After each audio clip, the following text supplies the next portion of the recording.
Uno de los aspectos más interesantes de la obra de Philip Anaskin, en cuyo estudio me encuentro para esta crítica, es el carácter no solamente vigoroso con cierto sentido de urgencia de su trabajo, sino el hecho de que él hace una innovación en términos de lo que el medio nuestro tan dominado por ideas, tendencias ideológicas y una sustitución de la técnica por lo objetual o lo subjetivo, y es el hecho de que él continuamente mezcla o trabaja el espacio y el personaje para crear un drama. Este drama puede ser perfectamente tomado de la realidad, de sus propias experiencias como parte de una diáspora ruso-costarricense, pero también tiene que ver con algo más, tiene que ver con el tema de lo que estamos viviendo contemporáneamente, lo que nos preocupa como seres humanos. La obra comunicando no solamente una idea, sino un sentimiento, una emoción, una inteligencia. Hay aspectos ciertamente cinemáticos en el trabajo que él desarrolla, el tema del espacio, por ejemplo, en que se colocan sus personajes, y esto es algo que agrega valor a su producción a lo largo de los últimos 20 años, que es el objeto de nuestra crítica de arte para Ars Criterion.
Críticos, curadores e historiadores de arte actuales, el gran arte no parece ser más relevante, ya que lo que domina su interés son las ideas expresadas por medios artísticos o no. Una noción modernista introducida por Marcel Duchamp que como un vórtice ha revuelto y consumido la mayoría de las tendencias contemporáneas. A principios del siglo pasado, los artistas visuales se alejaron de los intentos de lograr el realismo físico en su trabajo y comenzaron a buscar algún tipo de realismo psicológico en su lugar. Este movimiento alejó al arte de los estándares tradicionales de belleza visual que habían prevalecido durante siglos. El urinario de Marcel Duchamp, que a modo de anécdota nunca fue realmente exhibido y sobrevivió como idea gracias a una fotografía, fue influyente por ser la primera, comillas, obra de arte que rechazó por completo el placer visual y afirmó que la idea o el concepto era todo lo que importaba para hacer arte.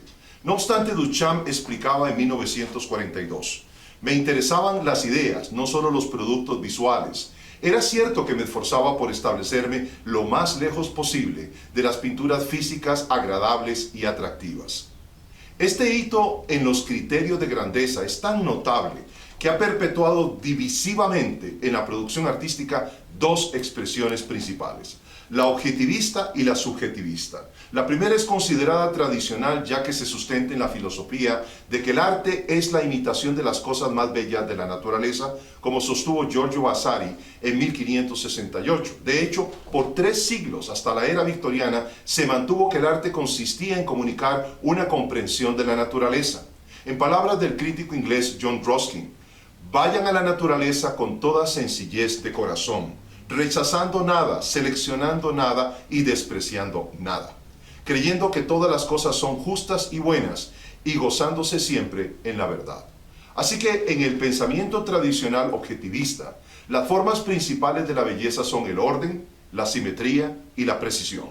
La visión subjetivista, en cambio, se opone a la explicación objetivista de la belleza al sostener que esta es una construcción sociocultural, como afirmó en 1757 el filósofo David Hume. La belleza está en el ojo del espectador, es decir, la belleza no es una cualidad en las cosas mismas, existe meramente en la mente que las contempla y cada mente percibe una belleza diferente. En pocas palabras, la belleza para los objetivistas reside en el objeto mismo, mientras que para los subjetivistas se desarrolla en la mente del espectador mediante la educación y la experiencia. Por ello, el historiador de arte Ernst Gombrich usó el término participación del espectador para referirse al papel de la mente y el cerebro del espectador en su experiencia del arte. No sabemos con certeza si lo que vemos hoy en galerías, museos y espacios públicos dentro y fuera del país es o no arte, y mejor aún si merece nuestra atención. La mayoría de los bienes culturales, particularmente artísticos, que se consumen en el mundo entero, tienen más que ver con el primer paradigma por corresponder a medios de expresión tradicionales con representaciones no abstractas. Las muestras de este tipo son evidentemente más populares que las expresiones subjetivas sustentadas en ideas más que en aquellas sustentadas en el oficio, la técnica y el concepto. Pero valga la paradoja, los espacios públicos y privados de exposición están dominados globalmente por ideas y agendas ideológicas en lugar de arte. En medio de tal paradoja hay artistas jóvenes y resilientes como Philip Anaskin que se posicionan colocando sus pies en dos realidades aparentemente opuestas pero realmente complementarias. Por una parte, apela a una audiencia joven con propuestas bidimensionales de gran dramatismo que tocan la fibra de las preocupaciones existenciales y cierto nihilismo imperante en el presente, y por otro lado, se apropia de los conceptos plásticos y técnicas de escuelas figurativas y realistas como el impresionismo, el expresionismo, el realismo socialista y el realismo pop para comunicar su propia síntesis. Sustentada a menudo en un dibujo académico, ejecutada con rapidez sobre la tela que se despliega junto a otras obras que realiza paralelamente como en serie, Anaskin se nutre de la memoria multicultural propia y colectiva para comunicar con un tono satírico unas veces y nostálgico otras la resiliencia del dolor, la pérdida, la doble moral, las amenazas y los horrores del presente. Philip Anaskin de Uchakoa nació en Moscú un 8 de mayo de 1988 en medio de uno de los procesos más turbulentos de cambio político y sociocultural en la historia occidental. Mikhail Gorbachev asumió ese mismo año el presidium del Soviet Supremo de la Unión Soviética, fortaleciendo formal y simbólicamente su posición para implementar dos políticas de Estado, la perestroika y la glasnost, que acabarían con el régimen comunista establecido por Lenin con la Revolución de Octubre de 1917. Mientras que la perestroika se ocupaba de la reestructuración económica de la Unión Soviética, la glasnost pretendía atenuar las políticas restrictivas que impedían la libertad de expresión y la libre circulación de las ideas. Sus padres deciden entonces autoexiliarse en 1990, cuando Philip tenía poco menos de 3 años, para intentar un nuevo comienzo en la pequeña pero menos turbulenta Costa Rica, pero sin renunciar a la memoria de una nación que nunca volverá a ser la misma. El pasado repetido nostálgicamente en el entorno familiar mediante relatos y viejas fotografías transforma gradualmente a Philip en un híbrido multicultural que intenta sublimar el pasado mientras trata de abrazar el presente de su nueva realidad, mediante una aguda observación, de los cambios en las vidas de sus modelos familiares, sean padres, hermanos y sobrinos, que aparecen representados desde sus primeras obras, expuestas como autodidacta a los 16 años. Su vocación artística es afirmada tempranamente al observar a su padre Alexei, que dibujaba y pintaba, y a su inmersión diaria en la biblioteca paterna traída de la madre Rusia. Además, acompañaba a su hermana Olga, 10 años mayor que él, a las clases de artes plásticas que recibía en la Universidad de Costa Rica. Otro estímulo no menos importante en su niñez fueron los filmes en VHS de Fellini, Kubrick y Tarkovsky, prestados por un amigo a la familia que reproducían en una vieja videocasetera de su padre, a falta de acceso a la televisión local. Sin embargo, la situación económica que golpea a la familia de migrantes desde su llegada a Costa Rica se vuelve una ominosa carga que lo obliga a la vida nómada del clan, coadyuvando con una rebelión en la adolescencia que culmina con su expulsión de un colegio público cuando estaba cursando el 4º año de educación secundaria. 2 años más tarde ingresará al Conservatorio de Castella para completar su bachillerato, afirmando sus habilidades como dibujante y pintor y exponiendo por primera vez en el 2004 y luego en el 2006.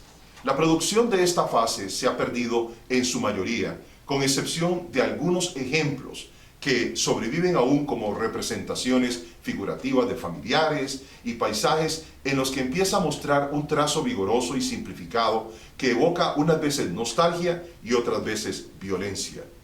Sin embargo, el joven artista no se presenta como una víctima del desarraigo o de las asimetrías del sistema del país de acogida.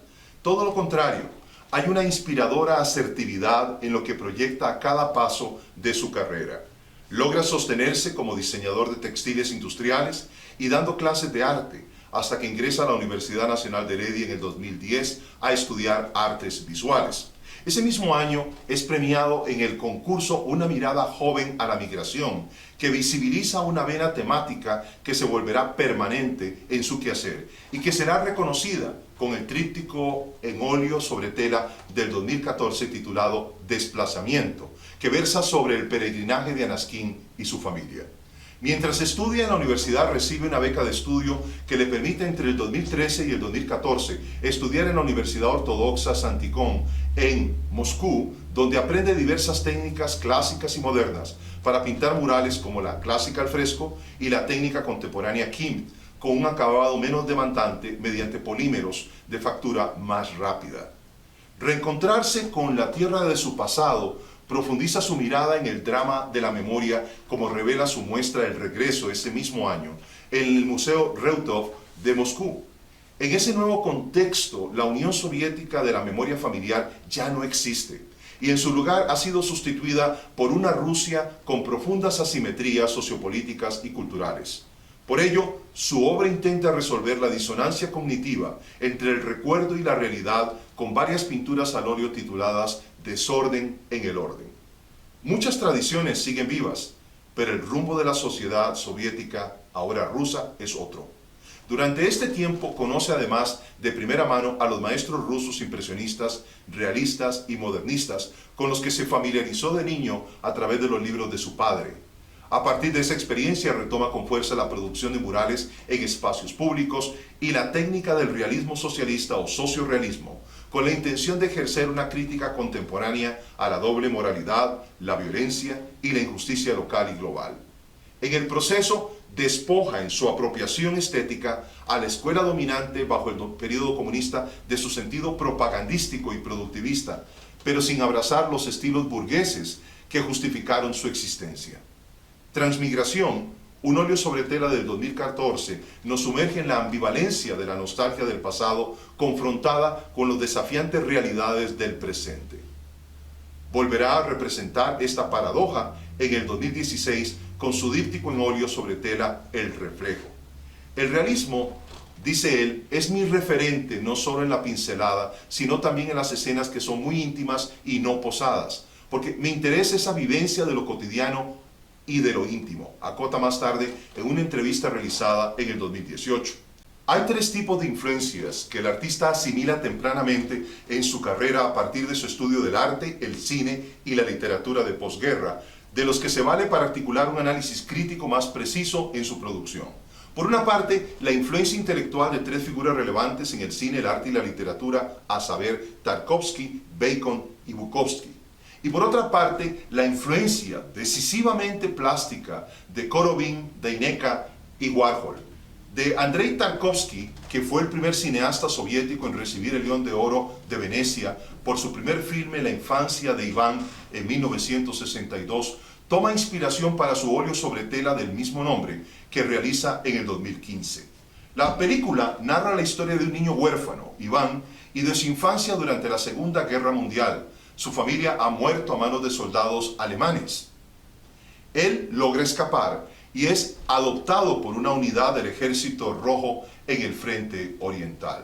Anaskin, por su parte, construye una narrativa visual de increíble paralelismo a partir del recuerdo de su abuelo Iván, héroe de guerra soviético, en un díptico que representa a un niño a la derecha, tal vez su abuelo héroe, mientras al fondo se revela la imagen de Stalin en su ataúd en medio del jardín de la memoria familiar. Es una composición asincrónica al mezclar presente y pasado en medio de la paradoja de un épico pasado de una patria que ya no existe. La identificación con Tarkovsky es tanto estética como personal. Hay un paralelismo entre aspectos de sus respectivas vivencias.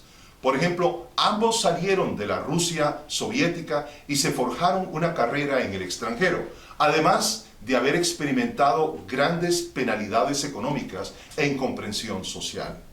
Pero lo más interesante es cómo en los 7 filmes que realizó en su vida emerge un tema central que se alinea con el mundo conceptual de Anaskin. Ambos ven el universo como un todo que se revela en cada lugar y a cada instante, con la contemplación de cualquiera de sus puntos para obtener una imagen completa de su inmensidad y misterio. Cuando dibuja o pinta, la figura humana es su preocupación medular, al punto de que los vastos fondos aparentemente inconclusos en la composición existen para crear una percepción del flujo del tiempo sobre el plano con una calidad cinemática integral que recuerda nuevamente a Tarkovsky. Uno de los ejemplos trazables es Olga, un óleo sobre tela del 2019.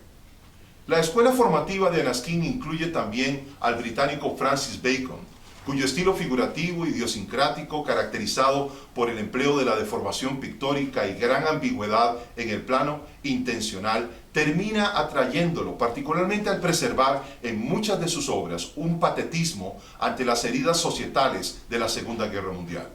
Bacon era ambivalente en palabras y obra. Decía él: quisiera que mis pinturas se vieran como si un ser humano hubiera pasado por ellas, como un caracol, dejando un rastro de la presencia humana y un trazo de eventos pasados como el caracol que deja su baba, o acaso algún día logre, dice él, capturar un instante en toda su violencia y toda su belleza.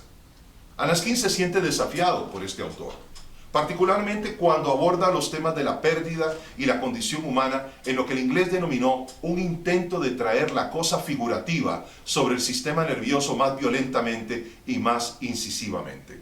Además, tienen en común la esperanza de crear una pintura que represente el grito humano, como se hace palpable estilísticamente en el estudio para autorretrato 1 y 2, óleo sobre tela, que expone en Porto Alegre, Brasil, en el 2014. Algunas de sus obras transmutan también el realismo sucio del escritor germano-estadounidense Charles Bukowski, considerado un poeta maldito debido a su excesivo alcoholismo, pobreza y bohemia. No obstante, Anaskin comparte en su obra la visión sobre la afectividad humana de Bukowski, que decía que el amor es una niebla que se quema con el primer rayo de la luz de la realidad. Entre el 2012 y 2013, el artista explora justamente la fugacidad del deseo con un tributo a Bukowski que expone en la Feria Internacional del Libro Universitario. Es oportuno aclarar que la mirada retrospectiva e introspectiva a la memoria por parte del ruso costarricense no tiene carácter romántico en su obra, ya que él no anhela el pasado, tampoco es un acercamiento que busque levantar emociones epidérmicas y mucho menos conceptualmente provocar la lectura subjetiva del espectador para que complete la historia a nivel intelectual. Con un eclecticismo intencional, Anaskin resume sincréticamente en cada etapa o serie Las influencias técnicas del impresionismo, el realismo social y el realismo pop a través de los movimientos liderados respectivamente por Konstantin Korovin, Alexander Deineka y Andy Warhol. La composición de sus pinturas, particularmente las representaciones del cuerpo humano y los fondos, debe mucho a la escuela del impresionismo ruso de Korovin, quien destacó con la creación de atmósferas sombrías y emotivas expresadas en escenas teatrales. Además, la rapidez con que aplica el color en el plano recuerda la práctica impresionista de captar el instante bajo una luz cambiante. Del realismo socialista, especialmente de Deineka, adopta el concepto de que el contenido de una obra de arte marca su autenticidad, por lo que el arte debe progresar al mismo ritmo que la realidad misma. Es interesante que aunque Deineka es considerado uno de los pintores figurativos rusos más importantes de la primera mitad del siglo XX, su formación al inicio de la revolución bolchevique fuera con maestros constructivistas y suprematistas como Kazimir Malevich. Sueños Perros, un óleo realizado en el 2015, refleja la influencia de la técnica asimilada en el ámbito de la cotidianidad. Es claro que el artista debe mucho formalmente al realismo épico de la era soviética, como ya hemos apuntado, pero no está abocado a pregonar los triunfos de utopías marxistas o neomarxistas u otros contenidos de agenda ideológica de moda. De hecho, cuando hace una crítica al autoritarismo militar o a la injusticia social, sus personajes son desplegados con narrativas complementarias, progresando en un movimiento hacia adelante. No se queda a contemplar su miseria o a solazarse en sus pérdidas, como podemos notar claramente en su serie Ambientes Hostiles del 2022. En cuanto a la influencia del realismo pop de la escuela estadounidense de la década del 60 en distintos momentos de su carrera, recordemos que el pop se había originado una década antes en Inglaterra, se confirma en su manera de ver y presentar sus obras con una perspectiva tanto global como social, es decir, no destinada a unos pocos, sino a todos, valiéndose de imágenes populares, separándolas, aislándolas, combinándolas con otras del contexto. Por ello, recurre a una sátira visual valiéndose de elementos pop de los sistemas de comunicación masiva dominantes, como ilustra su óleo sobre tela del 2015, News Trash. Como otros artistas de esa escuela, el color y el espacio descontextualizado tienen un tratamiento a veces banal con el fin de crear ironías del contenido que representan. Pero Anaskin va más allá en su síntesis final al registrar impulsos anárquicos, satíricos e incluso destructivos en lugar de simbólicos para abordar distintas realidades que le ha tocado experimentar directamente. Su intencionalidad es bastante clara: unir el arte y la vida mediante el enfriamiento de las emociones como en el pop. Por ello, refleja la superficialidad del entorno cultural con base en elementos reconocibles, destacando así la inexpresión e impersonalidad del objeto y trascendiendo la subjetividad del artista. Todo lo anterior coadyuva al perfeccionamiento en su obra de madurez de un estilo personal con 4 características principales, a saber, el sentido del inacabado en el plano bidimensional, el concepto de la urgencia por comunicar el drama humano de la memoria, el realismo pop del color en su representación figurativa y el espacio asincrónico de los fondos que envuelve sus figuras como un vasto plano teatral o cinematográfico.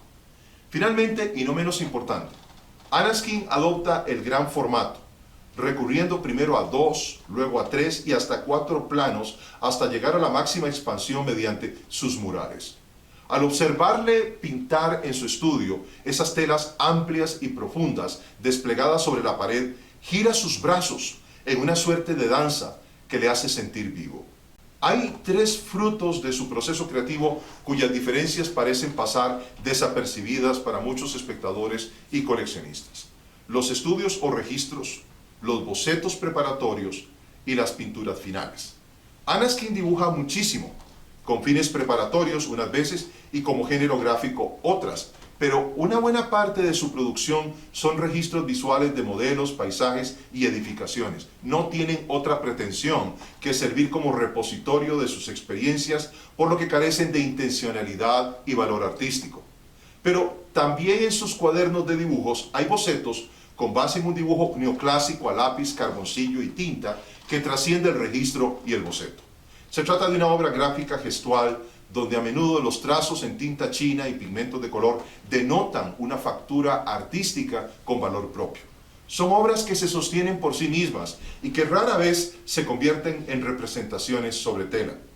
Es importante hacer notar que cuando se trata de bocetos preparatorios, no los traslada a la tela como es práctica común en la pintura de caballete, sino que con base en la idea general de la composición interiorizada en su trabajo gráfico previo, enfrenta la tela directamente mediante amplias pinceladas de color con las que completa en íntimo aislamiento la composición final. En otros momentos, trabaja con modelos vivos, principalmente familiares, que prefiere a las fotografías, a las que también recurre, pero prefiere el registro cromático de los primeros por ser mucho más real. Otro tanto ocurre con su práctica de la pintura que se ejercita en el estudio o al aire libre, pero con una clara distinción entre lo que él llama estudio de color, como ilustran muchos de sus paisajes de la campiña herediana en medio de la cual habita, y sus obras terminadas técnica y conceptualmente que se integran a sus series. Las primeras no tienen valor artístico, son estudios. De hecho, su modo de producción se puede organizar con precisión por medio de series en lugar de etapas. Por ello, cuando revisamos la obra de las 17 muestras individuales que ha realizado hasta este año, nos enfrentamos a igual número de series con variables conceptuales y temáticas. La técnica, sin embargo, experimenta menos cambios bajo el peso del crisol de influencias ya analizado que ha concretado. Mientras otros artistas vuelven a lo largo de sus carreras a etapas anteriores, Anaskin no mira hacia atrás cuando completa una serie. Por ello, observar su taller sin obra disponible es su mayor anhelo. Casi no conserva obra de series precedentes, por lo que se obliga a progresar en lugar de regodearse en sus ideas y logros previos. Mientras otros describen un círculo en sus carreras, este artista traza una dirección lineal de mejora continua hacia el futuro. Se pueden identificar al menos 3 narrativas intelectuales en las que redunda creativamente a través de su proceso creativo de la última década. La tiranía del miedo, la nostalgia de la memoria y los dilemas de lo cotidiano. Para Anaskin, su obra, dice él, es un canal que ayuda a entender cómo se construye una identidad al aferrarse a la familia y enamorarse de lo cotidiano. Sus 3 narrativas se intersectan, permitiendo que el tiempo pasado, registrado en la memoria consciente, se transforme gradualmente en imaginación o fantasía al probarse que ya no existe, que se ha transformado gradualmente en lo que el artista llama un no lugar. No obstante, cuando un recuerdo deja de doler, no se olvida, pero se puede convivir con él como un cuento o una fantasía que se mira desde la mente en lugar del corazón.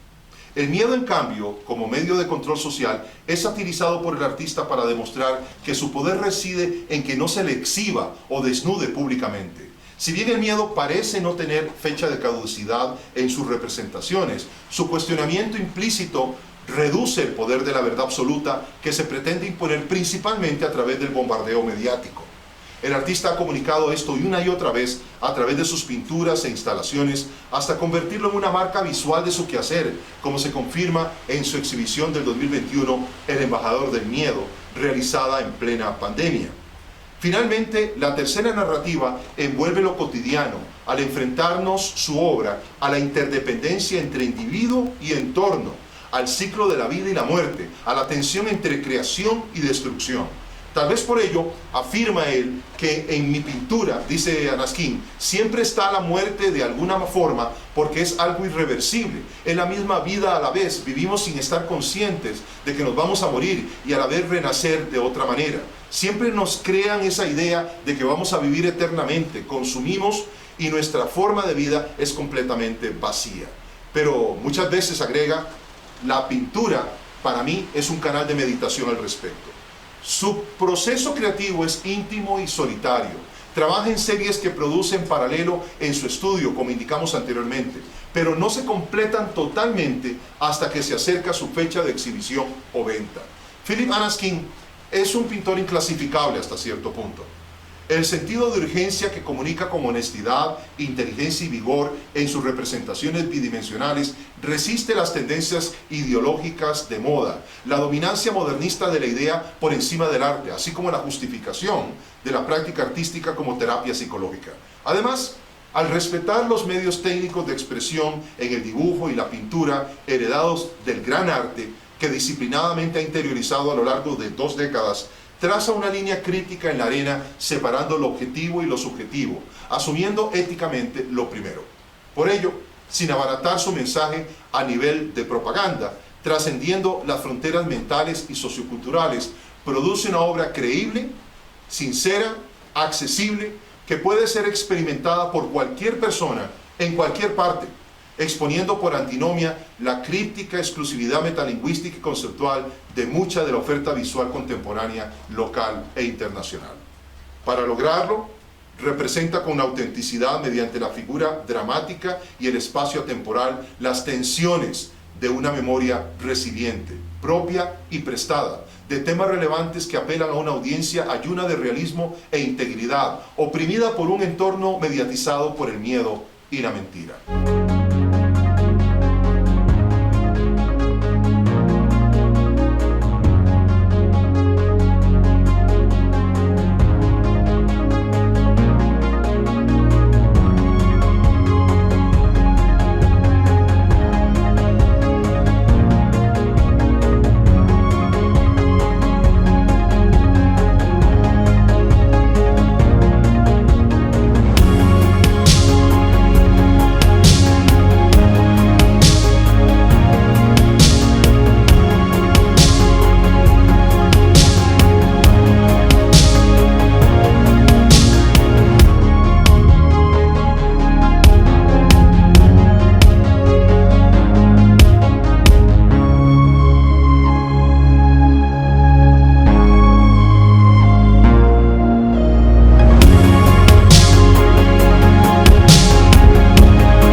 En lo temporal, aunque sea relevante contemporáneamente.